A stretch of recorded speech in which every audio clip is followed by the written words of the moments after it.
Hi, this is Marisa from the Urban Cottage Educational Collaborative.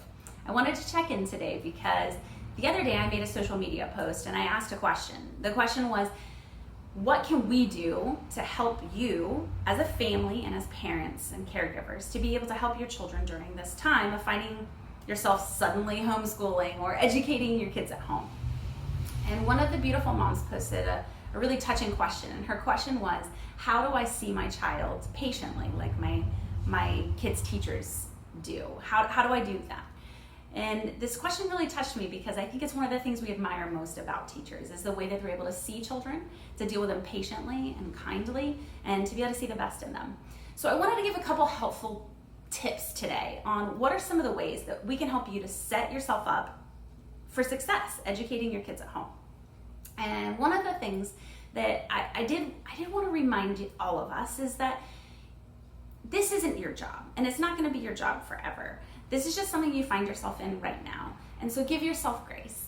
Remember that this is not something that's going to last forever. It's just a short amount of time. You get to do your job, and you're being asked to do that job while you also do this job. That's difficult. It's overwhelming. And to do all of it really well is impossible. So give yourself some grace. Don't struggle with the concept of doing everything perfectly. It's not all going to be perfect. It's not all even going to be great. But do the best that you can. And that's amazing. Do the best that you can. But a few practical tips to be able to set your kid up for success is, the first thing is to be able to set a little area, like maybe a basket with some supplies, to be able to have all of the things that they need to do their schoolwork all in one place. It's really difficult for a child to sometimes get themselves to the place where they can do their work that they don't really want to do in the place that they don't really want to do it. And so if they do get to that place, then they sit down and they begin their work and they realize they don't have the supplies that they need. We don't want this to happen. We want them to be able to be set up for success. So get a basket, get a box, get a little Sterilite container, something to be able to put their supplies in. Maybe scissors, tape, pencil, a couple of their papers that they're supposed to be doing, maybe an encyclopedia or a dictionary, something, any of the supplies that they're needing. Put it all in one spot so that they have everything they need in one place. They know exactly where it is. The second thing is, take deep breaths and take a break. Sometimes when teachers are interacting with students, it's difficult because the kids are needing more than we're able to give them. In those moments, teachers frequently take a deep breath, or they might just help somebody else for just a moment. Because you have to remember, teachers have the ability to be able to help kids all day long, but then when the day's done, all the kids go to their houses and the teacher gets to go home.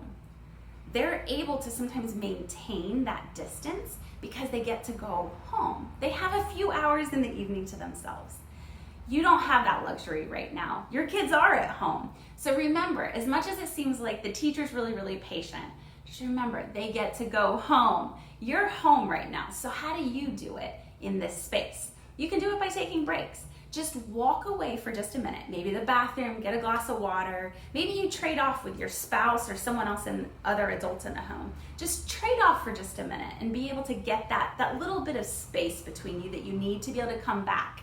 Teachers have a different standard that they're supposed to live up to. It's a professional standard.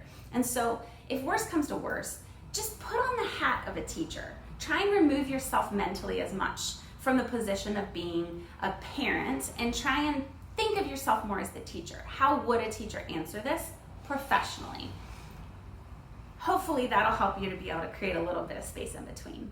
And lastly, remember, when all else fails, if all of the paperwork, all the assignments, all of your job is overwhelming, all of your kids' work is overwhelming, you've taken that break and it's still not successful, then just choose connection. Just choose to connect with your child.